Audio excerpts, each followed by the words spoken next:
오늘 저희가 함께 묵상할 말씀은 데살로니가전서 4장 1절부터 8절까지의 말씀입니다.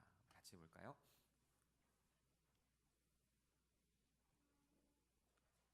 데살로니가전서 4장 1절부터 8절입니다. 말씀기 노트 페이지로는 46페이지입니다. 오늘 말씀이 할렐루야 성가대가 인도하고 기도하고 또 찬양했던 거하고 굉장히 맞물려 있다는 생각을 많이 하게 됐습니다. 그래서 하나님께서 정말 세밀하게 우리를 인도하고 계시다라는 생각을 했습니다. 할렐루야 성가대에게 감사를 드립니다. 제가 먼저 데살로니가전서 4장 1절을 읽겠습니다. 그러므로 형제들아 우리가 끝으로 주 예수 안에서 너에게 구하고 권면하노니 너희가 마땅히 어떻게 행하며 하나님을 기쁘시게 할 수 있는지를 우리에게 배웠으니 곧 너희가 행하는 바라 더욱 많이 힘쓰라.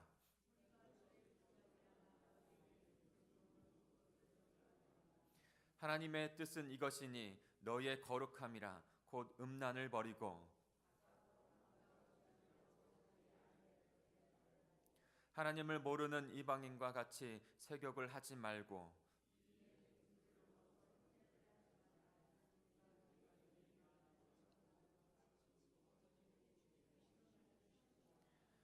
하나님이 우리를 부르심은 부정하게 하심이 아니요 거룩하게 하심이니 그러므로 저버리는 자는 사람을 저버림이 아니요 너희에게 그의 성령을 주신 하나님을 저버림이니라. 아멘. 새로운 생명을 얻어 신앙생활 한다는 것은 신비적인 것만을 의미하지 않습니다. 새 생명을 얻어 살아간다는 것은 죽어 살만 의미하는 것이 아닙니다. 오히려 더욱 우리들의 실제적인 삶의 변화에 하나님의 초점이 있습니다. 그러므로 하나님의 뜻, 예수님의 명령을 따라서 우리들의 구체적인 삶의 변화에 힘쓰는 것이 올바른 신앙생활이라고 오늘 바울은 데살로니가 교회 교인들, 저와 여러분 이 시대를 살아가는 교인들의 성도들에게 권면하고 있는 말씀입니다. 자꾸 삶과 신앙을 따로 생각해서 그냥 어찌하든지 나만 구원받으면 된다고 하는 것이 지금 이단들의 가장 잘못된 모습입니다. 그런데 올바른 신앙생활을 위해서는 하나님과 인간에 대한 근원적인 질문에서 시작이 됩니다. 그 이유는 하나님이 인간을 창조하셨고 우리는 그의 피조물이기 때문에 그런 것이죠. 거기에서 우리의 삶의 올바른 모습이, 구체적인 모습이 나타나는 거예요. 이 본질적인 물음에 우리가 답을 하지 않고 우리의 구체적인 하루하루의 삶의 모습, 올바른 모습이 나타날 수가 없는 것입니다. 우리 1절을 다시 한번 같이 읽어볼까요? 1절입니다. 시작. 그러므로 형제들아 우리가 끝으로 주 예수 안에서 너희에게 구하고 권면하노니 너희가 마땅히 어떻게 행하며 하나님을 기쁘시게 할 수 있는지를 우리에게 배웠으니 곧 너희가 행하는 바라 더욱 많이 힘쓰라. 바울은 지금 데살로니가 교인들에게 자신들이 어떻게 행하였는지 그것을 배웠으니 너희도 그렇게 행하라는 것이죠. 어떻게 행하였는지 거기에서 어떻게를 이루고 있는 그 본질의 모습이, 본질의 그 진리가 먼저 있습니다. 인간이 창조된 이유는 하나님을 기쁘시게 하는 것이죠. 하나님을 기쁘시게 하는 것. 그것이 자신을 창조하신 하나님을 기쁘게 하는 신앙생활을 하는 것이 우리들의 본질의 모습입니다. 한마디로 말하면 창조주 하나님을 기쁘시게 하는 삶을 살아가기 위해서 우리를 창조하신 것이죠. 그러니 오늘 하루 무엇이 하나님을 기쁘시게 하는 삶인가는 물음으로 순간순간 살아가며 우리는 너무나도 창조의 목적대로 그런 물음 가운데 살아갈 수 있게 되는 것입니다. 때문에 창조주 하나님이 어떠한 분이신지를 분명히 알아야 됩니다. 하나님을 기쁘시게 하는 것으로 우리가 창조되었는데 그 창조된 그 기쁘시게 하는 목적을 위해서 우리가 어떻게 살아야지 그분이 기쁘시게 하는지를 알아야 그분을 기쁘게 할 수 있잖아요. 그리고 그것이 그분의 본성이십니다. 그분의 그런 어떤 분이신지를 나타내고 있는 모습이에요. 그래서 그분을 알고 그분을 어떻게 기쁘시게 하는지를 알고 우리가 행할 때 온전한 기쁨을 하나님께 올려드리는 창조의 목적대로 살아가는 그런 자가 될 수 있는 것이죠. 그러므로 우리는 하나님을 아는 것이 1차적으로 중요합니다. 하나님을 알아야 그에 맞는 올바른 삶과 행위로 더욱 힘써서 살아갈 수 있게 되는 것이죠. 만약 하나님을 잘못 알고 그에 따라 힘쓴다면 더욱 하나님과 멀어지게 되는 것입니다. 이단들의 문제가 거기에 있습니다. 하나님을 잘 알고 있지 못하고 그 잘못된 데 더욱 힘쓰다 보니까 하나님과 더욱더 멀어지는 것이죠. 오늘 바울이 하나님을 기쁘시게 하는 것이 인간의 창조, 우리의 본연의 목적이라고 말씀하고 있어요. 그렇다면 어떻게 하나님을 기쁘시게 한다는 것일까요? 하나님은 어떠한 분이실까요? 어떠한 분이시기에 그분에 맞춰서 우리가 그렇게 살아가야 하는 걸까요? 바울은 오늘 중요한 말을 우리에게 하고 있습니다. 본연적이지만 구체적인 그 본연에서 우리의 구체가 나오기 때문에 그런 것이죠. 2, 3절을 같이 읽어볼까요? 2절과 3절입니다. 시작.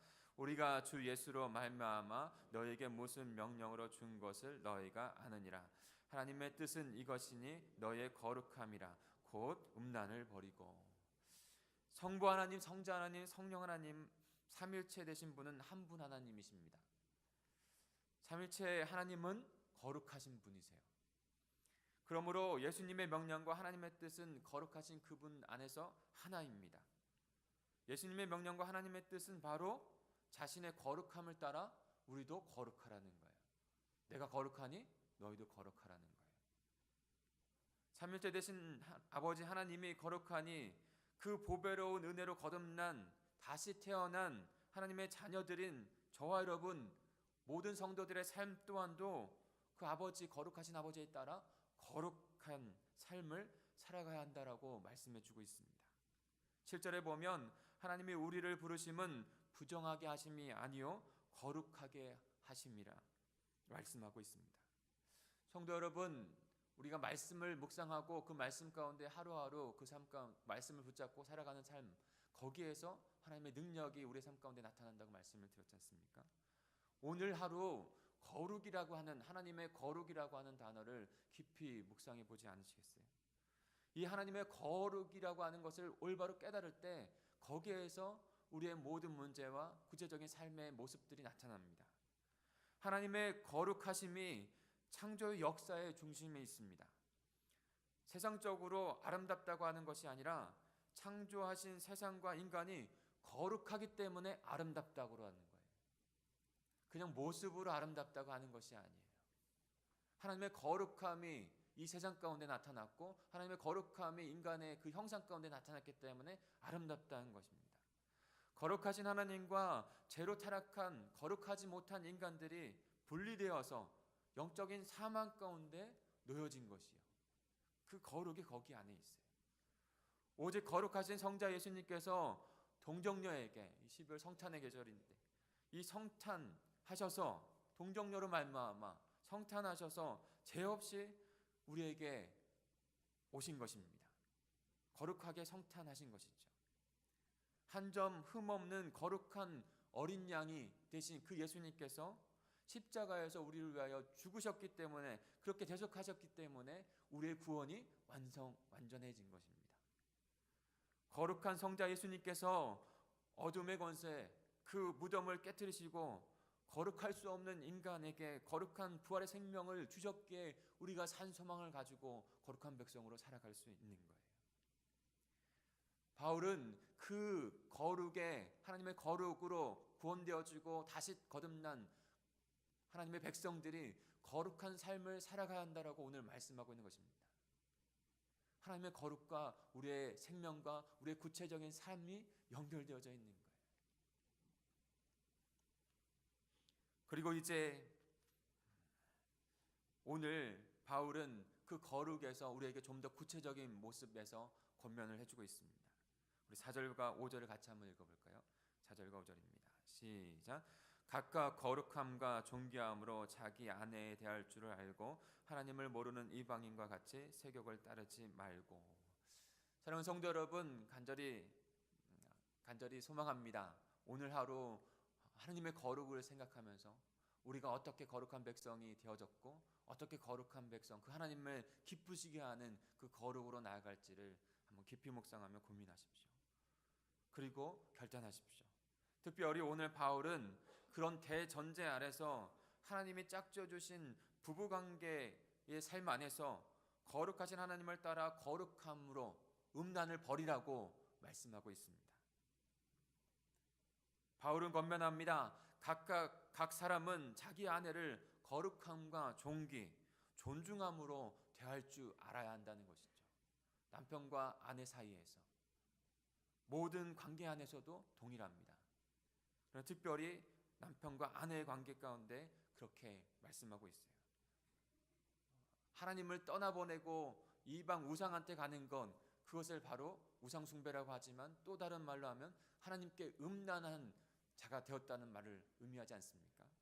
우리의 삶 안에서도 하나님을 저버리는 건, 인간을 저버리는 건 하나님을 저버린다고 말씀하셨어요.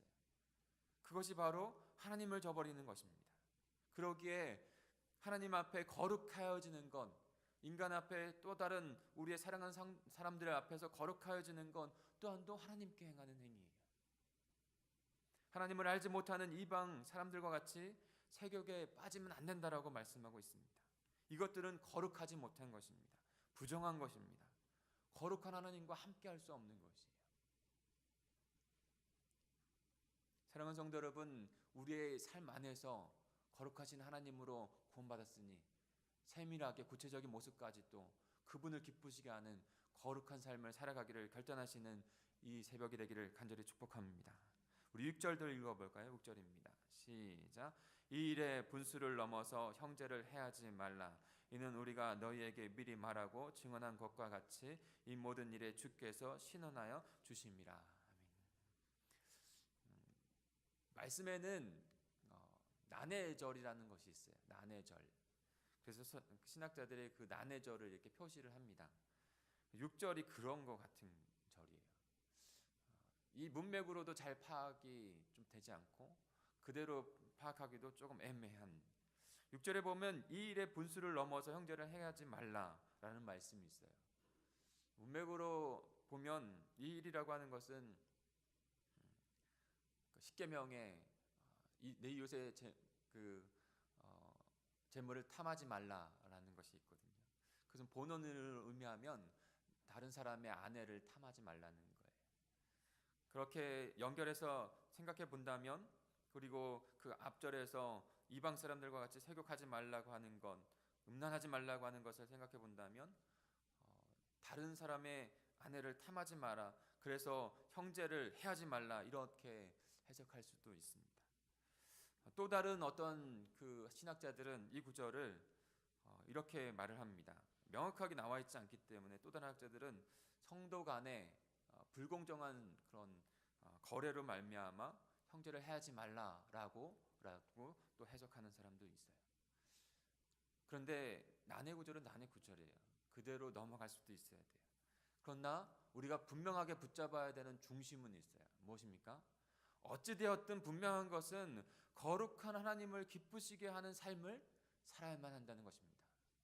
거룩하신 하나님을 기쁘시게 하지 못하는 삶으로 살아가지 말아야 한다는 것입니다.